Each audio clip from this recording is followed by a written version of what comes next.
क्या मामला? मैडम इधर देखो जी। मार्केट कमेटी के साथ सेक्रेटरी सुल्तान सिंह।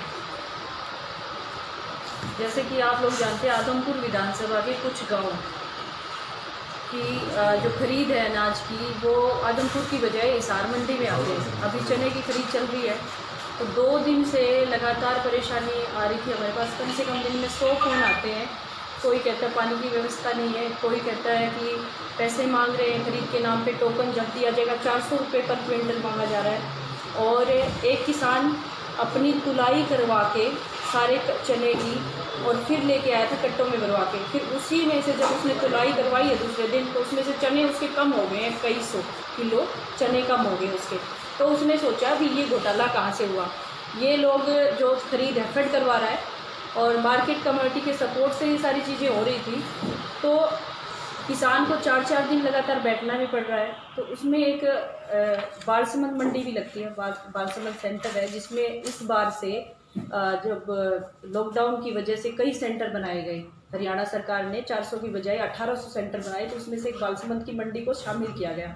तो बालसमंद में जब खरीद गेहूं की और सरसों की हो गई थी, चने के लिए परमिशन नहीं दी गई, क्योंकि अभी बारिश का मौसम भी स्टार्ट हो रहा है। तो चना अगर मंडी में आता है, बिना शेड के चना उगना स्टार्ट हो जाता है अगर पानी गिर जाए तो ये सारी समस्याएं थी। मैं कल मार्केट कमेटी चेयरमैन से भी मिली, महावीर जांगड़ा जी ने कहा हमारे पास बजट है और हमारे अधिकार में आता है बालसमंद का जो मंडी का एरिया है। तो अगर आप चाहें तो जल्दी से जल्दी मंत्री जी से बात करके ये शेड वेड लगवाए जा सकते हैं और जल्दी काम शुरू हो जाएगा। तो हम लोगों ने सोचा भी मार्केट कमेटी के जो सेक्रेटरी है उनसे भी बात की जाए, जो जल्दी काम हो जाए। सेक्रेटरी साहब से मिली मैं सुबह दूसरे दिन ही, क्योंकि हमारे लोगों का जो समस्याएं उनका समाधान करवाना ही हमारा काम है। तो किसानों को परेशानी ना हो, इसके लिए हम लोग उनसे मिले। उन्होंने बहुत अच्छे सभ्य तरीके से बात की। वैसे जाते ही चाय पूछा, पानी पूछा, बोले मैडम जी जेई को भी बुला लेता हूँ, एक बार अपन जा आते हैं बालसमंद और बालसमंद का देख लेते हैं, लिख लाते हैं क्या क्या कमियां हैं, वो सारी चीज़ करवाएं। वहाँ जाने के बाद उन्होंने कहा गेट की कमी थी, 4 दीवारी है वहाँ पे, फ्लोर बना हुआ था पक्का और दुकानें भी बनी हुई है वहाँ पे। फिर उसके बाद जब शेड लगाने की बारी, तो वो मेरे को दिखाने के लिए, मैंने कहा दिखा दो कहाँ कहाँ शेड लगना है। तो वो जो जैसे फ्लोर बना हुआ है उसको दिखाने के लिए उन्होंने जैसे ही वहाँ खड़े हुए, तो मेरे को एकदम अचानक से उन्होंने कुछ ऐसी चीज़ें बोली। मेरे को शर्म आ रही है, जैसे मैं अगर क्या बताऊँ आप लोगों को, इसीलिए मैं आप लोगों के सामने नहीं आना चाह रही थी। लेकिन आज अगर मैं नहीं बोलती हूँ तो ये मेरे खाली एक महिला का सवाल नहीं है, ये जो भी कामकाजी महिला है उन सब का सवाल है। अगर कोई पुरुष उसके बारे में गंदी भद्दी टिप्पणी करता है तो मुझसे तो बर्दाश्त नहीं होता। उन्होंने कृष्णा गहलोत के बारे में बोला, पहले कमलेश ढांडा के बारे में बोला, और उन्होंने ऐसा बोला कि वो जाट महिलाएं होते हुए ऐसे हांडती रहती है। तो सोनाली जी आपकी इतनी खूबसूरत, आपको क्या ज़रूरत है ये मंडी में धक्के खाने की, इनके किसानों के बीच घूमने की, आपको सारी सुविधाएं घर पे ही मिल जाएंगी। इस तरह की चीज़ें जो मतलब मैं ये एक बात बताई मैंने आपको, मैं सारी बातें आपको नहीं कह सकती, बस इसी बात में आप समझ जाओ। मुझसे बर्दाश्त नहीं हुआ और कोई भी महिला होगी वो कोई बर्दाश्त नहीं करेगी ऐसी बातों को। आप लोग इतने सालों से मुझे जानते हो, मैं हिसार में काम कर रही हूँ। कभी किसी के प्रति मतलब मुझे देखा आपने गुस्से में या कुछ ऐसा करते हुए, आज ही मेरा क्या, कोई दुश्मनी थोड़ी है उनसे। बहुत अच्छे तरीके से उन्होंने जब तक ये सारी चीज़ें कही बताई, मैंने कहा बहुत अच्छे अधिकारी है ये, बस जल्दी काम करवाने के लिए कह रहे हैं कि किसानों की समस्या हल हो जाएगी। मुझे क्या पता था वो कि मुझे अकेले जब मैं वहाँ खड़ी हूँ तो मुझे ऐसी भद्दी बातें वो मुझे बोलेंगे कि आपको घर से निकलने की ज़रूरत नहीं है, क्यों निकल रहे हो। इसका मतलब कि महिला को अधिकार नहीं है घर से बाहर निकलने का, वो काम नहीं कर सकती। तो मैडम इस मामले में जैसे आप शब्द बोल रहे तो कुछ शिकायत भी गई है पुलिस थाने में? जब मैं शिकायत देने पहुंची तो वो बिल्कुल मेरे पैरों में गिर गए, बोले बहन जी मुझे माफ़ कर दो, आप मेरी बहन समान हो और मुझे माफ़ कर दीजिए। तो इस तरह की चीज़ें हुई भी है वहाँ पे। लेकिन मैं विचार कर रही हूँ अभी इस पे, जो मतलब एक ये सारे समाज के लिए मैसेज है, एक महिला के मान सम्मान को ठेस पहुँचाना। तो मैं इस मामले में मुझे विचार करना पड़ेगा कि मुझे रिपोर्ट दर्ज करवानी चाहिए कि नहीं। तो सुल्तान सिंह जो है वो खुद भी एक अधिकारी हैं, आप भी एक बीजेपी में पद के ऊपर हैं, तो इस तरीके से होते हुए भी जो मामला हुआ, तो तो उसमें मारपीट करने के बजाय मतलब पुलिस में शिकायत है कि इस तरीके से नहीं किया जा सकता, मतलब इतनी क्या नौबत आ गई थी मतलब मारपीट करने की? देखिए, कोई भी महिला मेरी जगह होती ना वो यही करती। हम लोग कह तो देते हैं कि कानून अपना काम करेगा और कानून के तरीके से ही होना चाहिए, लेकिन मुझसे बर्दाश्त नहीं हुआ। उस समय की सिचुएशन यही थी, जो शब्द उन्होंने बोले तो मुझे अपनी चप्पल निकाल के उनको मारना ही पड़ा। तो इससे पहले भी बताया जाए कि मतलब आज से पहले 1-2 दिन पहले भी कोई कहासुनी आप लोगों की हुई है? नहीं, उससे पहले मैं जानती नहीं उनको, कभी मेरी उनसे कोई मुलाकात नहीं है, मैं पहली बार मिली थी उनसे। तो अभी शिकायत का भी आप सोचेंगे, मतलब अभी शिकायत देंगे कि नहीं देंगे? शिकायत मैं दूंगी, बिल्कुल दूंगी, क्योंकि अगर मैं आज शिकायत देती हूँ तो कल को वो किसी और के साथ भी ऐसा करते हैं। मैडम, अधिकारी की तरफ से भी रिपोर्ट दर्ज करवाई जा रही है, सुनने में आ रहा है, क्या कहना है आपका उसके लिए? देखिए, वो करवाते हैं तो करवाएं इस मामले में, लेकिन मेरे साथ जो व्यवहार उन्होंने किया उसके लिए मुझे भी करवानी पड़ेगी।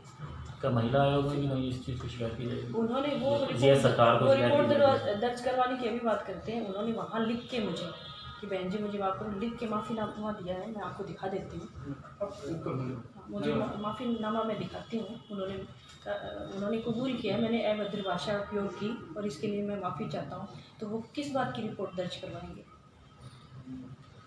प्रशासनिक तौर पर भी कहीं आप सरकार को शिकायत करेंगे मतलब कार्रवाई के लिए, प्रशासनिक कार्रवाई के लिए?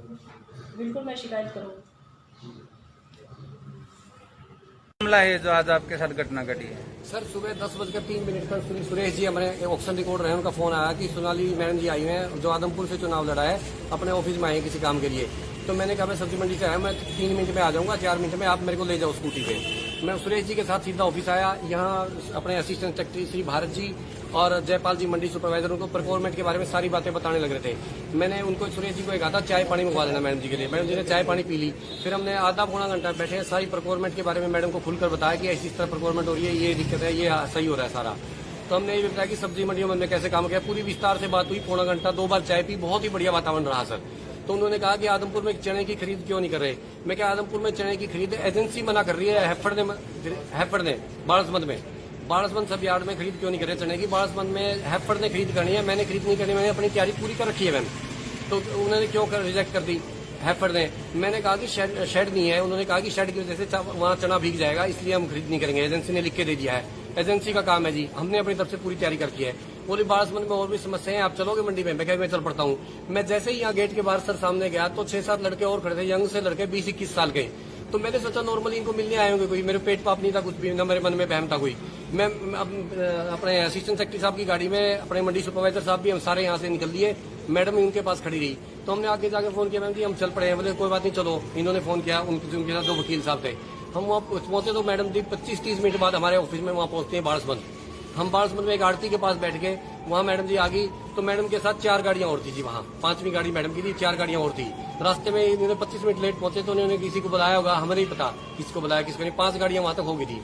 तो हमने मैडम ने कहा कि खरीद के बारे में बात की, तो सारी खरीद के बारे में बताया, सब कुछ बताया। मैडम ने कहा कि शेड बनवाओ। मैं कहती जेई से बात करता हूँ, मैं भी बुला लेता हूँ। जेई को मैंने फोन किया तो छुट्टी थी, जेई साहब नहीं थे। मैंने कहा सब कुछ मैं नोट कर लेता हूँ। जयपाल जी ने सारी समस्याएं नोट कर ली, 2 यूरिनल भी बनाने हैं। वो बोली यहाँ फर्स्ट टूटा हुआ है। मैं क्या मैम जी 1972 के बाद मंडी पहली बार टेम्परेरी मंडी चालू की है ये, और शेड बनवाने के लिए हम लिख देंगे सरकार को, कोई दिक्कत नहीं है। हमने सारी बातें लिख ली। तो मैडम जी एक बोली एक तरफ आओ आप, उनके साथ 2 आदमी और थे, बोले शेड की तरफ आओ। जहाँ 10-15 कदम हम गए तो वो बोले सब पीछे हट जाओ और अकेले बात करेंगे मैडम इनसे। तो मैंने फर्श के बारे में बताने लगा। उन्होंने कहा कि मेरी तरफ मुंह करके बात करो। मैंने मैडम की तरफ जैसे देखे, मैम जी इसी तरह फर्श बनवा देंगे। तो उन्होंने कहा कि आप मेरे को जानते हो? मैं कह जी आदमपुर से चुनाव लड़ा है, मेरे को बताया था आपने, मैंने सारी बातें नोट कर ली, कोई दिक्कत नहीं है जी, सारे काम करवा देंगे। बोले आपने चुनाव में मेरी खिलाफत क्यों की? आदमपुर में मेरी कोई रिश्तेदारी नहीं है, मैं प्रेस मीडिया के सामने कह रहा हूँ, आदमपुर में मेरी कोई रिश्तेदारी नहीं है। मैं आदमपुर के विधानसभा चुनाव में कैसे जाऊंगा? मेरे को ये भी, मैंने कहा मैडम जी आपको किसी ने मिसगाइड किया? चुनाव के बाद इतने दिनों बाद आप ये ब्लेम लगा रहे हो। तो उन्होंने कहा थप्पड़ मारा मेरे को कि गाड़ी दे रहे हो आप मेरे को? मैंने कहा गाड़ी नहीं थी मैम। मैं थप्पड़ लगते ही चारों तरफ से 7-8 लड़कों ने मेरे को मारना पीटना शुरू कर दिया, बेशुमार। मैं बिल्कुल निडर होकर खड़ा था।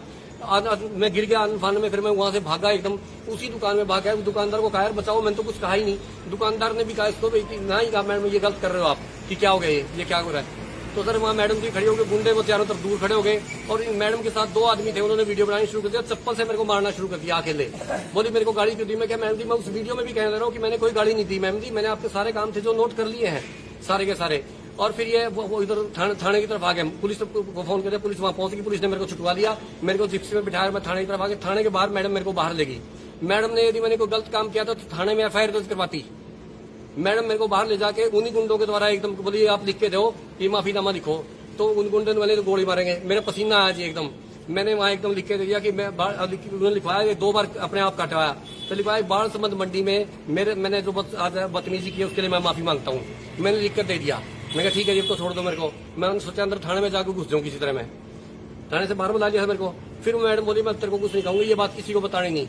फिर बोली अभी तूने हाई कोर्ट में स्टे ले रखा ना, अपना ट्रांसफर का स्टे वापस ले ले यार, तू दफा हो जाए यहाँ से।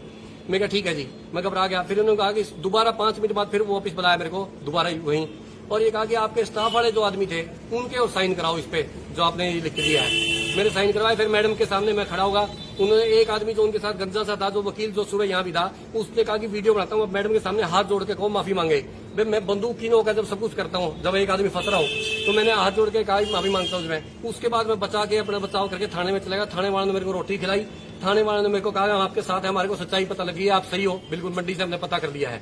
आम आदमी सारे गांव के आदमी वहां से आने शुरू हो गए बाढ़ संबंध के कि हम आपके साथ हैं, मगर अब सरकार के दबाव में, सोनाली मैडम के दबाव में आके नहीं खुलने के नहीं आते, हम सबके साथ हैं सारे आदमी। वहां से सारे कर्मचारी यूनियन, सारे प्रेस के साथियों, दिल्ली से सब जगह से फोन आए कि हम आपके साथ हैं, आप घबराओ मत। मेरे को यह था कि जान में मारने की धमकी देकर गई थी वो, मेरे को रास्ते में मरवा दे, तो मैं थाने से निकला नहीं अब तक, जब तक बड़े सारे साथी वहां पहुंच गए तो मैं उनके साथ आया हूं। मैं तो आपने पुलिस को शिकायत दी, क्या कहा? मैंने पुलिस में सारी यही लिखित में जो आपको बताया, सारी यही लिखित में पुलिस को शिकायत दे दी है, और पुलिस डिपार्टमेंट ने कहा कि हम कार्रवाई करेंगे। एसपी साहब ने वायदा किया कि कार्रवाई करेंगे, कोई टेंशन नहीं, आप घबराओ मत, आप ऑफिस में जाओ। मैं कहते मेरे को मार ना दें, बोले आप टेंशन मत लो कोई भी किसी किस्म की। जब वीडियो में चप्पल मारने का जो वीडियो वायरल हुआ उसमें पुलिस के अधिकारी भी सामने खड़ी दिखाई दे रहे सर उसी वक्त आए थे वो, जब दोबारा पहले तो मेरे गुंडों ने वहां, मैं कहता रहा हूँ शेड की जगह कुट्टा था। जब मैं वहां से बुरी तरह भाग के आ गया, मेरे को उल्टी भी लगी है और मैं वहां बैठा भी हूँ कुर्सी में, तब मैडम ने चप्पल मार के अपने आदमियों से वीडियो बनानी शुरू की, और वो बार बार कहती रही मेरे को। पुलिस उस वक्त हो गया, पुलिस ने छुटवा दिया था मेरे को। पुलिस ने ये भी कहा है पुलिस डिपार्टमेंट के साथियों कि मैडम आप गलत कर रहे हैं, तो अब यदि आपको कोई समस्या तो आप लिख कर दें थाने में। पुलिस ने ये भी कहा है जी, पुलिस डिपार्टमेंट ने बहुत बढ़िया रोल अदा किया। पुलिस ने कहा तो मैडम आप मार क्यों रहे हैं, और यदि आपको इनसे कोई गलती है तो आप थाने में एप्लीकेशन दें। तो अब आप क्या कार्रवाई चाहते हैं पुलिस से? मैं न्याय चाहता हूँ जी, कि मैं कोई भी अधिकारी कैसे काम करेगा। मैं 24 घंटे काम कर रहा हूँ, आप प्रेस के मीडिया सारे साथी देख रहे हैं मेरे को हर रोज कि मैं लगातार कितना काम कर रहा हूँ। मैं थाने में रोटी खाई आज। तो उनकी तरफ से उनसे अभद्र भाषा का प्रयोग करना और उनके साथ छेड़छाड़ करने की कोशिश की, हमें शिकायत प्राप्त हुई। सर अभी जो आरोपी जो सुल्तान सिंह हैं, उन्होंने कहा है कि मैडम 3-4 गाड़ियां लेके फिर रही थी और उनके साथ आदमी थे, उनके साथ मारपीटाई की गई है पहले, और उनसे कुछ जो है वहाँ शेड बनाने का मामला हुआ था। तो उनका ये आरोप है कि एक साथ वो लोगों को लेके फिर, क्या लॉकडाउन में एक साथ इतनी पब्लिक की अभी भी इकट्ठी हो सकती है सर? एक्चुअली क्या है, ये जो भी शिकायत प्राप्त हुई है इसको वेरीफाई कर रहे हैं, और जो भी सही बात होगी उसको वेरीफाई करके जो भी कानूनी कार्रवाई बनेगी जरूर करेंगे। जो बीजेपी नेता है उन्होंने एक सरकारी कर्मचारी को थप्पड़ मारा है और वो वीडियो वायरल हुआ है। इस सरकार की धज्जियां उड़ रही हैं और इन्हीं के अपने लोग इस सरकार की धज्जियां उड़ा रहे हैं। आज इन्हीं के लोग उठा रहे हैं, कल जनता भी करेगी। ये बहुत सरकार का एक काम करने का प्रतिबिंब है, असलियत सामने आ रही है। तो क्या समझ